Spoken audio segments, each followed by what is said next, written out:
Hello, everybody, and welcome into another episode of New England Sports Weekly. As always, I am your host, Sean Metcalf. Sorry about the delay there on tonight's broadcast. It wouldn't let me go live, but I am here and we are ready for another jam packed episode. This one, admittedly, will be a little bit shorter as we are going to basically kind of be your pregame to the Patriots and Giants preseason game. So we're going to try to get you out here. It's going to be probably like a 45-minute quickie here tonight.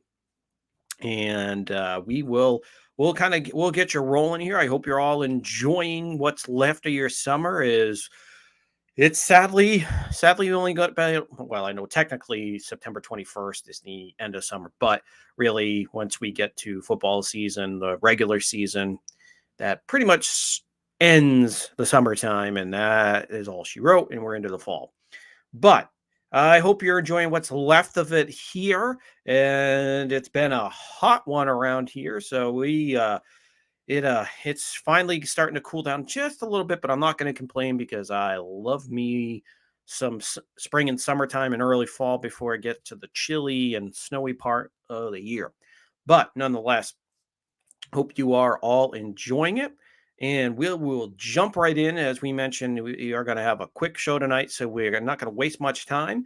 So we'll jump into the out of the box segment here. And still, remember, folks, if you are willing to sponsor the segment, please hit me up. If you got any of those sweet hookups, if you might run a local brewery around here, that would be nice. Or maybe a 47 brand sponsorship would be cool. But anyways, we'll smoke them if you got them. If you send over the sponsorship here. So without further ado, the out of the box segment brought to you by me. And the Boston Red Sox got some bad news other than just losing like they have been lately. They have lost star pitcher Chris Sale for the end of the year. And if you're like, Sean, I thought he was already gone for a pretty significant amount of time with his left hand injury. Oh, no, no, no, folks. That's not the end of it. Chris Sale, who was rehabbing and actually looked pretty good and sounded like he might come back sooner than later, and maybe just might be the changeup that got affected by that surgery he had on his pinky. No, no, no, no, no, no. What happened? Oh, Chris Sale was rehabbing at Boston College and decided to last Saturday go and have lunch. No big deal. But instead of taking an Uber or a cab, he took his bike and he had an accident on his bike and he fell and broke his other wrist. Or broke his wrist, I should say.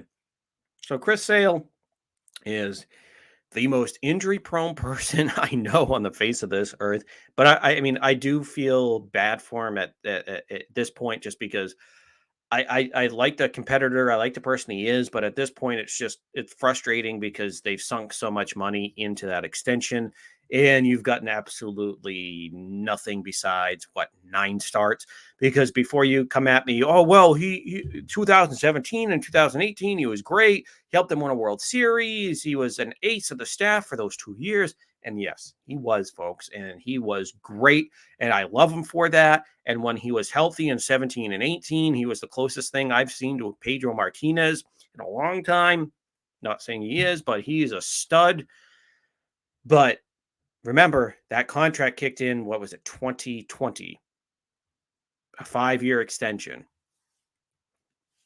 Remember, he had to get Tommy John surgery, in 2000, was it the end of 2019 when they decided to, at the beginning of 2020? So he basically, since he signed that deal, which was kicked in 2020, missed 2020, 2021.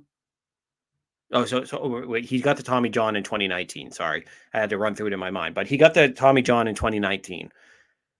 So when he finally, it took him a year and a half to come back in 2021 because there were a couple setbacks. He came back last year for the playoff push, made 9 starts, pitched in the playoffs. Wasn't the same Chris Sale, but was okay for his standards. And then this year, we all thought this was going to be the year where he's going to bounce back and be ready, but remember, he ended up having a broken rib in spring training, where, well, actually in between spring training and when it started up again because of the lockout, that's when he broke a rib throwing a baseball. So that set him back, and then he had some other setbacks during this year with a personal issue. He got COVID at one time, so he's had a bunch of different things happen. He made one start in Tampa, and then finished that start. Came out, pitched 5 1/3 innings, then went to New York a week later, and that's when he pitched 2/3 of an inning and had that comebacker hit him right in the pitching hand, and that's all she wrote, folks, for Chris Sale this year. So basically, you've gotten between last year, this year, you've gotten 11. Well, you call them 11 starts, but really 10 starts in an inning, and then plus the playoffs last year. So you barely have made anything back on that contract, getting any returns. So Chris Sale is kaput for this year. So we'll see what it holds in store for him next year for 2023. But the hits just keep on coming for the Red Sox, who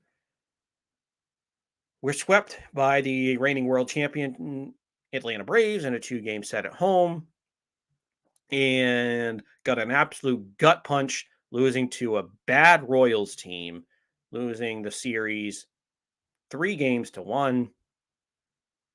So they just cannot get anything done since the All-Star break. They're 6-13.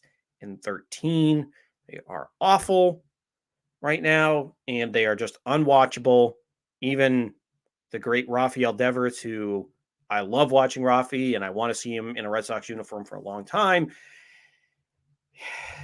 It is just an awful product to watch right now. I'm not going to lie to you. I'm not going to sugarcoat to you. I love me some Red Sox. I'm a diehard Red Sox fan. Have been one since I've been like 5, 6, 7 years old. Since my grandfather had me sitting down watching baseball, watching Red Sox and Cubs. I've been watching baseball for a long time, and this team is just so unwatchable right now.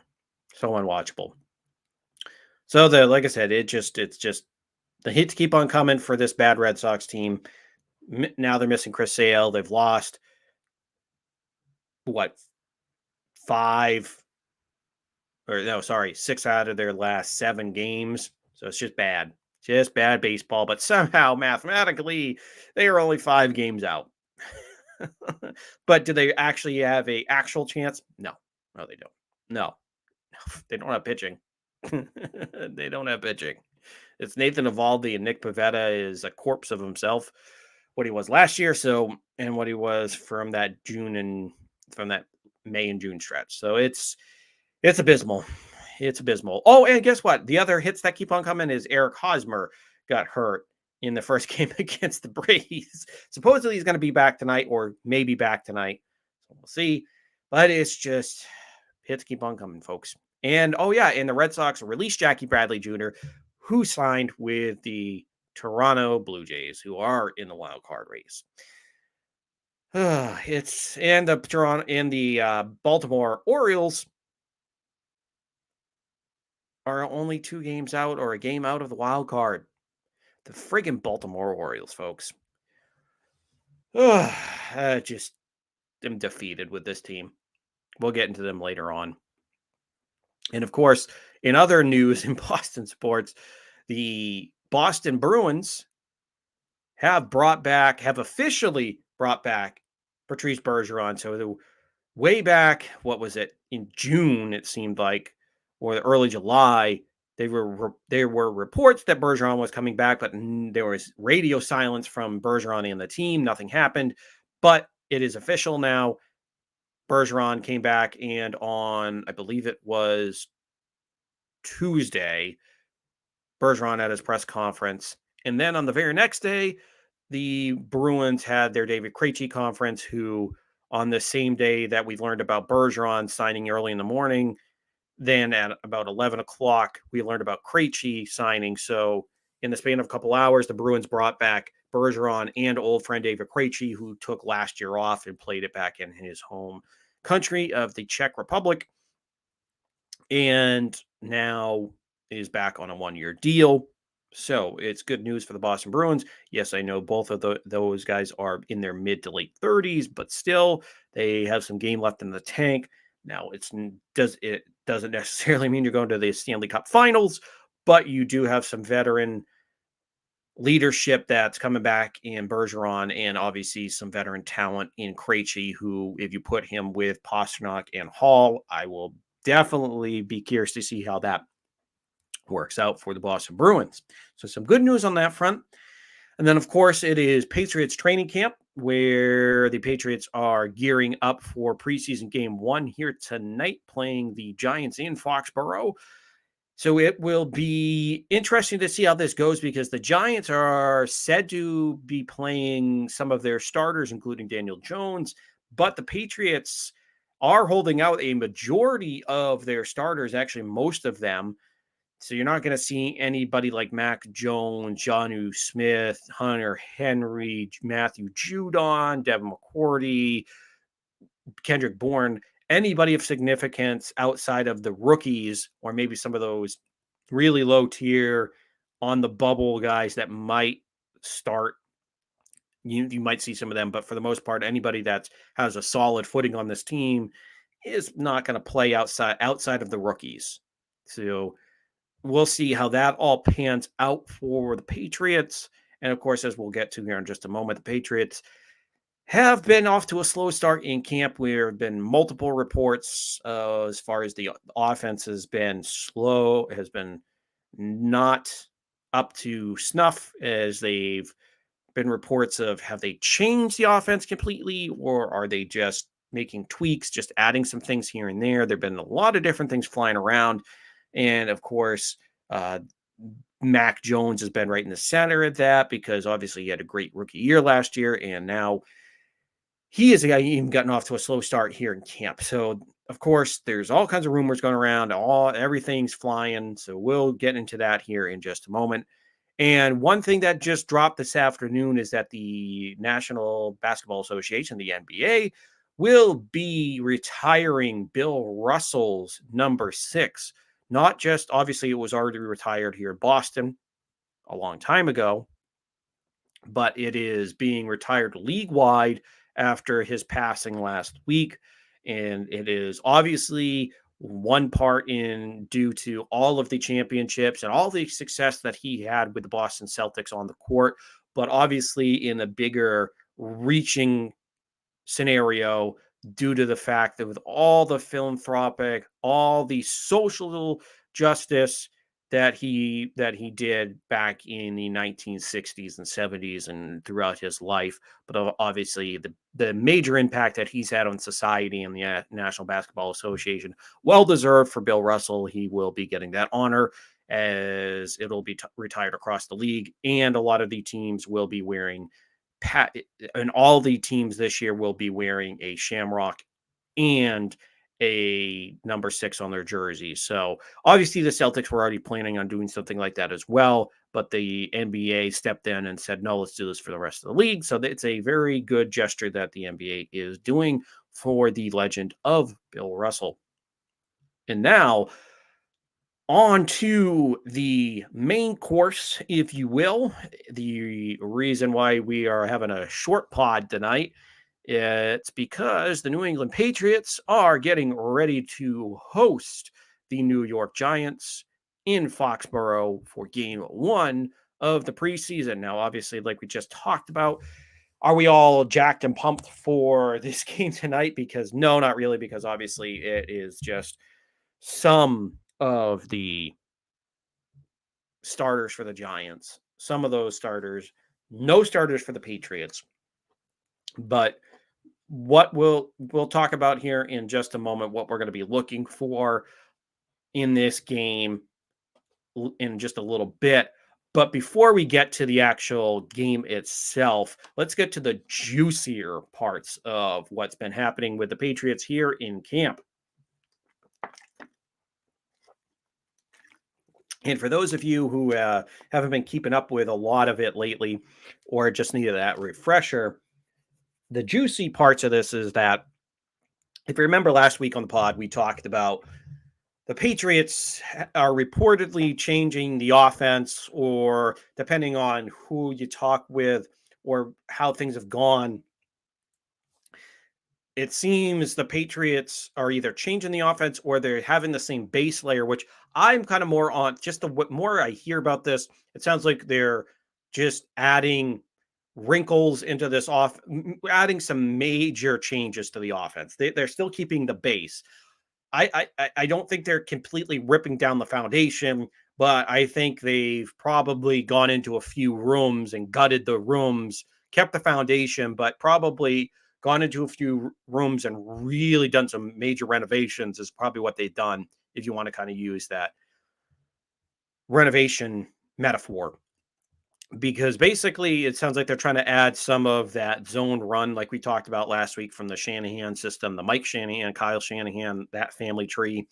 And of course, some of the passing attack that the Rams have used here lately. And a lot of it, and just from what I'm hearing, a lot of it's kind of coming from where how the line is blocking, obviously, with that zone run and with the passing attack, how they're trying to meld that because obviously they're still keeping what they have in house, maybe dumbing it down. So it's interesting to hear the reports over this last week or so, just how the offense has been kind of sputtering and it's been slow to develop.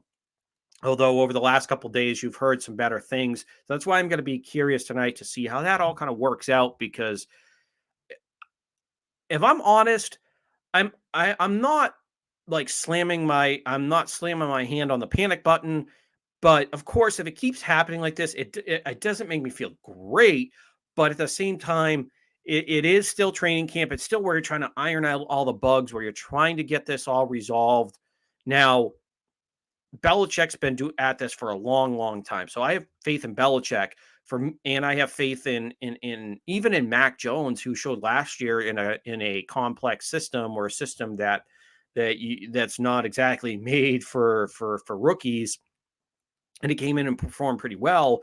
And outside of Tyquan Thornton, a lot of what they have is returning talent on the offensive side. Now, obviously, um, they do have Harris and Pierre Strong as far as rookie running backs, but they don't have it's not like their top pick was a wide receiver. It's not like they have two rookie wide receivers, a rookie tight end or something like that. So it's one wide receiver. And yes, I'm not trying to underplay that. Of course, you want your rookies to contribute. And of course, taken in the second round with Taekwon, he is somebody that you do hope to that you do need to contribute to this team. You just can't have him rot away on the bench and become N'Keal Harry 2.0 or whatever wide receiver 4.0, 5.0 at this point with the rate that they've had failure in the draft. But at the same time, you don't have a ton of rookies on the offensive side of the ball as far as in the skill position. Now, obviously, you do have Cole Strange, and strangely enough, he is not in the starting lineup tonight. So he's going to be held out along with a lot of his veteran teammates, that are those veteran starters as well. So when it comes to, again, looking just how things have gone in these first couple 2-3 weeks of training camp, a lot of it a lot of the news and notes that you see coming out of training camp just doesn't have you feeling great about the offense. Now, like I said, the last couple days it's picked up a little bit, and it's been I would say get probably not got back on track, but you're feeling better about it. It feels like they've had some better days. And when you would hear Mac Jones would have to roll out of the pocket undesigned, or at least that's the way it appears because you don't know the play call. But again, when he's rolling out of the pocket a lot more than he ever would, because he's not Tom Brady from the standpoint of just statue, or Drew Bledsoe, where those two are just absolute statues in the pocket. And Brady, a little bit later in his career, got quote unquote pocket mobility, but he was able to sense things coming, is more what he was able to do and slide around. Now, Mac Jones isn't going to be Lamar Jackson or Kyler Murray, Aaron Rodgers, Russell Wilson, and be able to rush for yards there. But he's a guy that at least has a tiny bit of mobility, more than we're used to in a Patriots quarterback. We saw it a couple times last year. It's still not blazing speed, but at least, but it's still not the first skill set that you're going to lean on. It's his brain that you're using, just like we've seen for a long time here in New England. It's a pocket passer, which, don't get me started on the people that rail on pocket passers right now, because it's like you still can win with them. It's still been the prevalent way of winning in the NFL forever. You can bring even guys like Patrick Mahomes and Aaron Rodgers, Russell Wilson, those guys that have won Super Bowls. You show me a guy here lately who's in last year, Matthew Stafford, pocket passer. Now, obviously, guys like Rodgers, Mahomes, Wilson, they're not pure pocket passers, but they're not pure runners. They're not Lamar Jackson. They're not Michael Vick. They're not Randall Cunningham. They're not speed first type of quarterbacks. And you can win with those guys. You can win with them. I'm just saying, just the whole notion that pocket passers are dead, that we were going into this other direction, is total BS, if you ask me. But that's a whole nother discussion for a whole nother day. But my point being is that Mac Jones, that's where he makes his money with his head. So just from hearing the reports in practice that he's rolling out of the pocket a lot more than we're used to seeing, he's throwing his hands up in the air, he's getting frustrated, or obviously they're not actually sacking him, but they have to mark it kind of down as a sack because you're not tackling your actual starting quarterback. So the point being is that there were plays that would be sacks in real game action. And it seems like there are plays where the offensive line is just struggling to get Mac protection. And they're just letting guys run right up the gut at points and getting sacks or tackles on the running back. It's just been had a slow to develop. So that's where the frustration comes in here. And that's where you kind of have to sit back. And like I said, I'm not in complete panic mode because you're still in training camp, and I know football's a little bit more important as far as developing your scheme, because it's not baseball where you just show up, you try to get back and get your timing down, get your rhythm down as a pitcher, get everything back in order, but you're not installing a playbook per se. So obviously football, it's a little bit more important in training camp because you're installing systems, installing new plays, doing as far as in your book. So it's a lot more important, but at the same time, it still is training camp. So this is where you have the time to hammer things out. But still, when you're having negative reports after all of this, it is a little more, it is starting to creep in as far as a little bit of concern, but I'm not full blown panic. I'm just, all right, let's try to get this hammered out. And at this point, if you're trying to make these changes where you're trying to be a little bit more of a zone run instead of kind of that gap run team that you have been, I get it. You probably have a little bit more speed now with Ramondre Stevens, because it sounds like he's really kind of picked it up. So as far as maybe getting momentum, that not being just the number 2, but maybe being the 1B to Damian Harris's 1A. So they're going to share a lot of the load there. So it'll be interesting to see how that all unravels or unfolds, I should say. But still, again, it's concerning when you hear that. And plus, when you kind of look at the flip side there, is it a indication that maybe this defense is better than we thought? Or is it just that maybe the offense is just that bad? Which I'm not going to go that far. I'm not going to go down that road. And my God, the people out there that want to sit there, and obviously, and this kind of goes back to the offense as far as if they're quote unquote bad, the people that want to rag on Mac for maybe not being the same, not having the greatest training camp. Well, last year he came in and he beat out Cam Newton. He did this, he did that, and he played so well in training camp that he was able to beat him out. All right, so if they're trying to install a new style system, or if they're adding that onto their existing system to kind of open the playbook, now that they have younger players, now that you have a Mac Jones who you can utilize a little bit more. You have some more versatile skill players out there. And obviously with Ramondre Stevens, with his emergence last year, along with Damian Harris, maybe you're trying to add to that. But either way, the people out there that are ragging on Mac, they're just giving him shit. And listen, it's documented that last year at the draft, I didn't want Mac. I wanted Justin Fields. I will fully own that. You can put me on cold takes exposed. That's fine. Tweet them out to him. That's fine. I don't care. But I've changed my tune. I quickly changed it after what I saw in training camp, and then after what I saw the first month of the season. I was like, okay, this kid actually has something we can work with. He's good. I actually, because I just thought he might be this mediocre quarterback, and I don't think he's mediocre.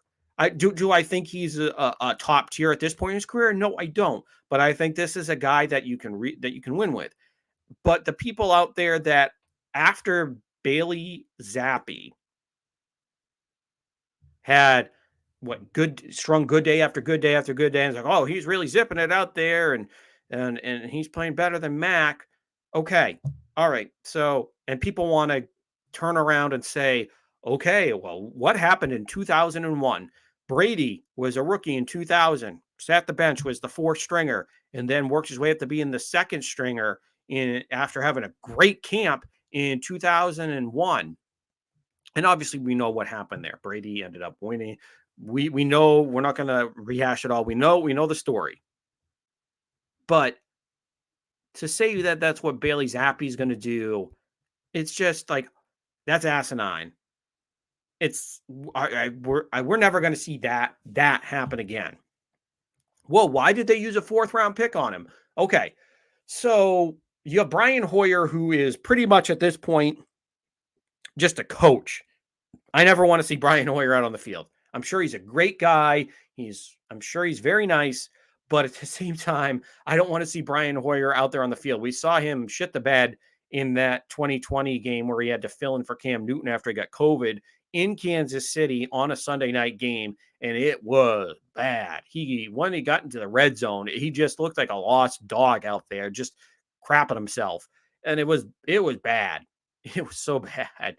So he might, to quote Tony Romo, he might know the system, he might know it, but he might be smart and know what he's doing as far as mentally doing, but when he physically gets out there, it's just not a guy I want to see.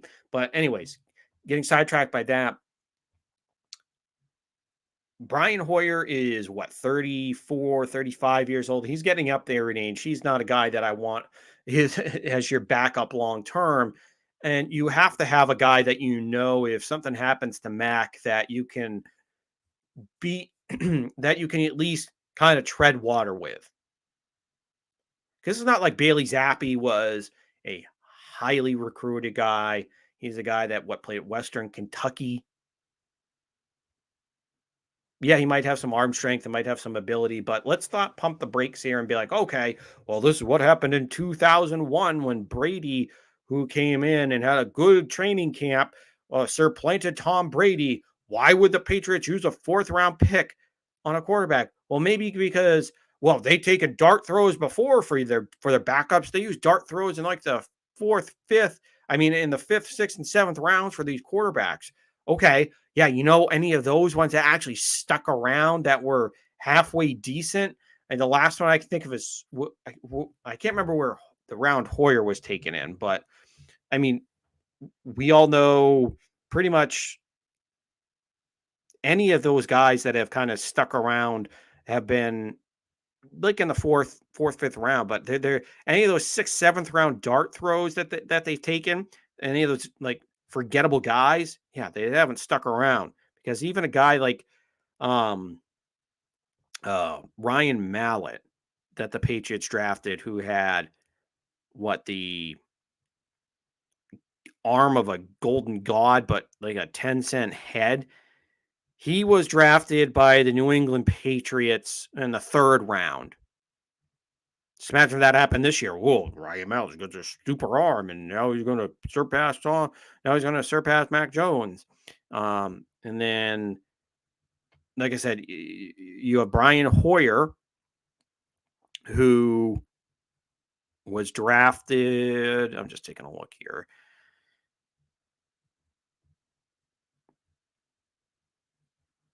Where was Brian Hoyer drafted? Come on now.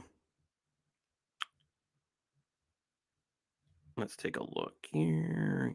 Professional career. Brian Hoyer.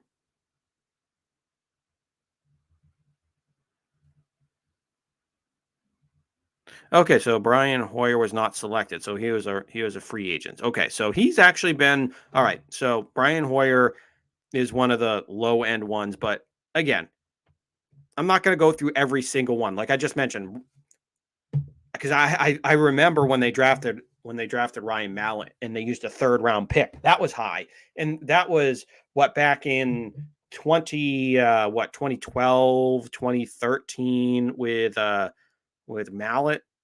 He was drafted. No, actually 2011. So 2011. Think about that, folks. 2011.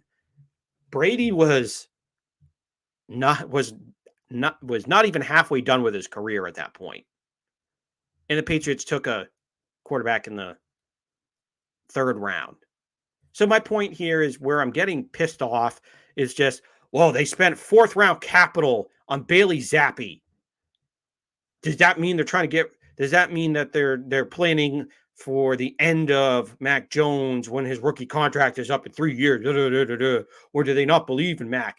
No. How about they needed a friggin' backup quarterback?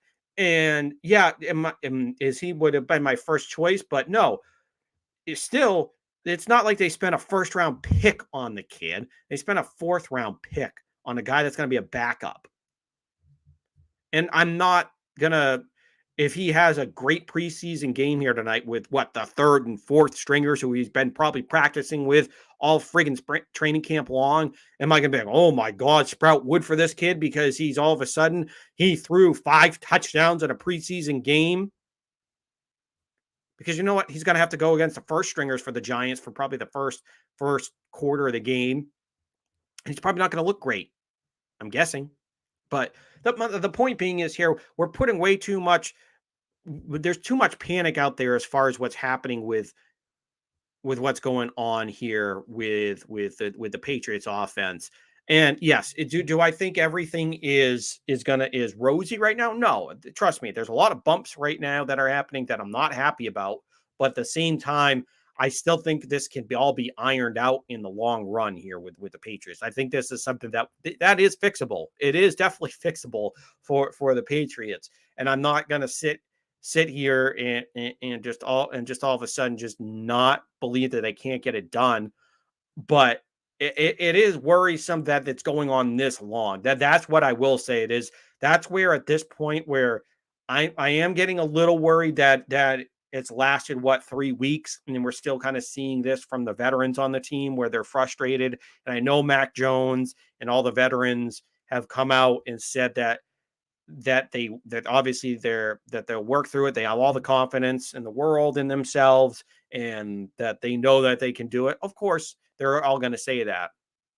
But again, for me, it's where the worry comes in is that it's been lasting this long and not that Mac Jones and the rest of the veterans can't handle it. I think it's more from the standpoint that you have guys that are on the offensive coaching staff that are just inexperienced. That's where my two-part worry comes from. It's just that it's lasting this long and you have two guys in Judge and Patricia that just haven't been full-time offensive coaches.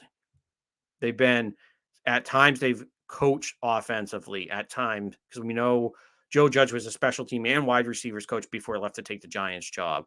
And then Matt Patricia, a long time ago, worked on the offensive side of the ball, but was mainly a defensive specialist. So that's just where I'm not all that happy with what's gone on here. But again, Bill Belichick is still the head coach, and Mac Jones has shown that he's smart enough and can and is able to play well in these complicated systems. So again, I have confidence that they're going to be able to get out of this, that they'll figure it out.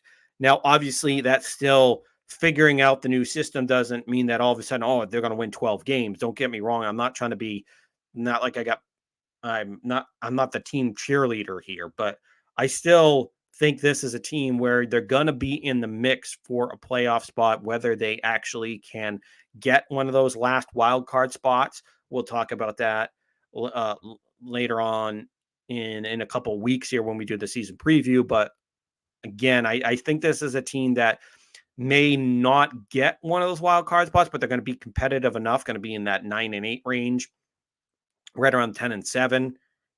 Maybe at most the 11-7. Yeah, no, sorry. Yeah, 11-6. Sorry, my bad. 11-6. All the new game, the 17 games and that you play instead of the 16 that they used to have. Having the total of 18 weeks is just screwing me up. Still not used to it. It's only year number 2. But the point being is that I think this is a team that's still going to be in the mix. I don't know if they'll actually make the playoffs, but I think it's not going to be an indictment on what happens to Mac this year. It's just going to be an indictment on what Belichick did or did not do to get enough talent in here, and whether or not if he put too much stock into his friends and Matt Patricia. Which again, I am still. This is where I'm still. That's the one thing that terrifies me. Where it could be a disaster is Matt Patricia. Where again, I like the talent that they have. Where maybe you don't have a Justin Jefferson or Jamar Chase or a DK Metcalf or one of those young stud wide receivers out there. You don't have one of those guys, but you have enough talent across the board where you can feel the competitive team, and I feel good about it. It's just, man, you're in a tough spot coaching wise, where you're trying to teach a lot of these kids a lot of things from some unproven coaches that haven't been there offensively. They've been on defense or special teams a lot in their careers. So that'll be interesting.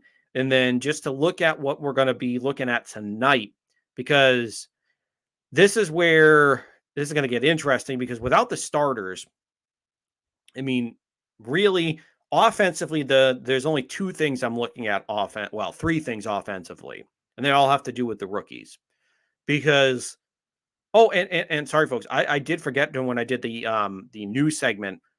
I can't believe I forgot this, but James White has retired from the Patriots. The 3-time Super Bowl champion, the Super Bowl 49, 51, and 53 champion has retired from the Patriots. So that also opens up a hole here, and where that running back room is going to get crowded, that opens up things for the Patriots. So we can't let that go by without mentioning that James White has retired, and obviously he hasn't been the same over the last couple of years since he's been dealing with those injuries. And then we all know in 2020 he missed a couple weeks because his parents were involved in a fatal car crash, which took the life of his father, which that was so heartbreaking to hear that. And obviously all our wishes went out to James White at the time, and still go out to him, because he's a very, very, very, very great young man. You don't hear anything bad about him, and he's always doing a lot in the community. But anyway,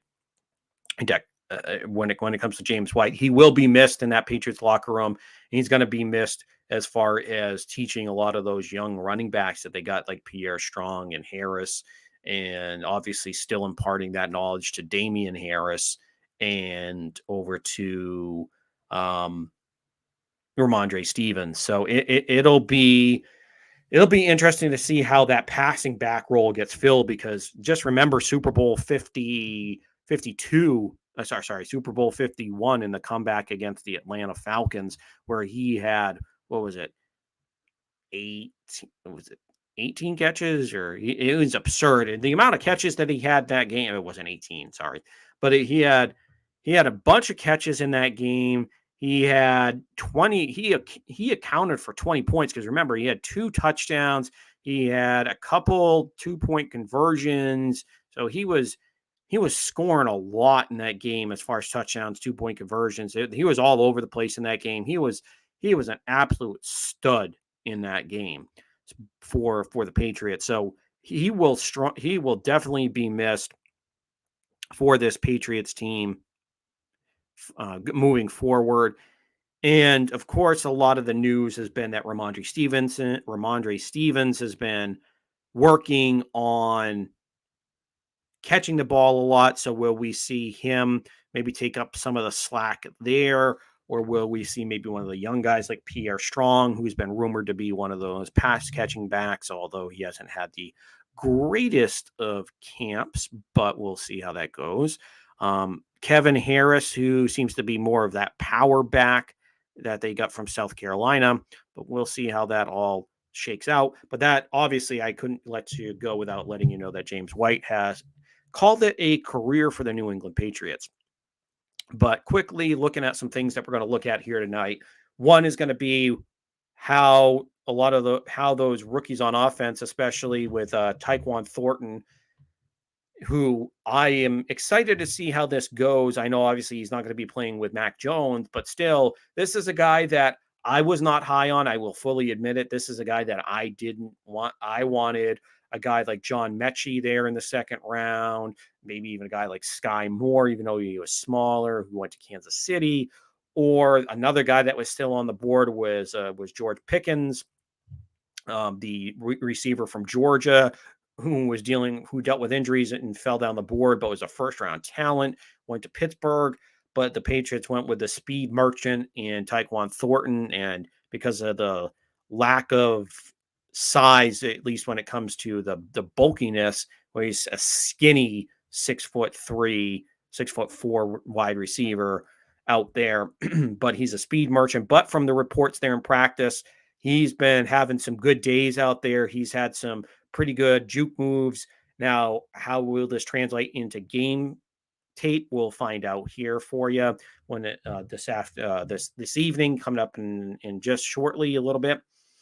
But that'll be the one thing I'll be curious to see, especially with the Giants starters out there. How will Tyquan Thornton play in the preseason? And if he gets off to a good start against some of those starters there tonight, that'll be impressive. Just curious to see how he plays. Obviously, without Cole Strange, that's one of the things that we won't be able to see until probably next week here. And then, of course, with James White retiring, will we see a lot of Pierre Strong out there? The fourth or third round draft pick that they had at running back. So that'll be interesting to see how that shakes out. Now that spot's going to be open. It'll probably, in my opinion, it's going to come down to JJ Taylor and Pierre Strong. And I probably would put it on Pierre Strong's plate at this standpoint as far as him being that pass catching running back. But we will see how that kind of shakes out for the New England Patriots moving forward. And of course, looking on the other side of the ball, it's just going to be how is it going to shake out in that linebacker core here in this game? Because of course, you're not going to see any of the Josh Uches, the Jawan Bentleys, the Matthew Judons, any of those guys, but it'll be the Roquan McMillan, even though he's a little bit of a veteran. Maybe will they make him sing for his supper? You see Cameron McGrone, those type of guys, the Jennings, the Malcolm, not the Malcolm Jenkins, but you're going to see Jenkins and Jennings and the McGrones. Those are going to be the guys that you're going to be that I'm going to be interested in tonight, along with seeing what you have at the corner, because you have the Jones brothers, Marcus Jones out there. So that's going to be the two things, and Jack Jones. Those are going to be the things to look at. What you get from the corners, what you get from the linebackers, especially on defense, because those are the two spots where they're in desperate need of corners and desperate need of linebackers. So you're especially at corner now, and with Malcolm Butler kind of being long in the tooth, and to see if maybe he might be a camp casualty. We don't know yet because that'll come next week when they have to cut down to 85 from the 90 something. So it's not the massive cut down they have yet, but still it'll be interesting to see what is going to happen here at corner and linebacker. But other than that, there's not going to be a ton of intrigue without some of those veterans and some of the starters out there to see how it goes. So we'll see how entertaining this really will be out there with a lot of the second, third, fourth string kind of Patriots out there playing against some of those starters early on before the Giants bring in their backups. So we'll see how this goes. My guess is we're going to see a low scoring game, but nonetheless, we'll still watch. We'll still keep up with what's going on here for the Patriots. And that'll do it for this show. As I said, we're kind of going to do a short pod here with the Patriots coming up here shortly. Want to get you guys out so you can all see the game as well. And just remember that next week we will break down what happened. Well, not everything, but we'll kind of look at some of the key moments with some of the things we were looking for in the preseason with the rookies and the corners and linebackers in this preseason game. Obviously, we'll continue to monitor what's going on at camp. And then next week with a full show on Wednesday night, we will definitely get back into breaking down this team, looking into what it's going to look like. And we'll definitely look at Mac Jones and the rest of the offense as we've looked at some of the skill position with the wide receivers. So we'll break down that running back core, Mac Jones, some of the offensive line. Now that we've looked at the other skill position, we'll definitely break that down. We'll definitely keep you up to date on what's happening with the Red Sox. See if you even know that they've taken kind of like the gut punch here after losing to the Royals. We'll definitely keep you up to date on what's happening there. And then anything else that happens in the Boston sports scene. And then, excuse me, folks, if you want to send us any live questions, you're always welcome. Remember, every Wednesday night, usually, except for this week, we are on at 8 p.m. Send us any questions in the chat. And you're always welcome to send me any questions on the socials, either my own, either my private or to the show. Remember, the private's going to be at Sean_Met28, both for Twitter and for Instagram. Or follow the show on Twitter at NE Sports Weekly. Send me any questions that you got there. And remember that you can like and subscribe to the YouTube channel. Hit the bell for any notifications as well. And then, of course, if you can't make the live broadcast, you can always listen to the podcast on Spotify and SoundCloud. Remember to like and subscribe to the show there as well. All right. Until next week, folks, I hope you have a good one and go Pats.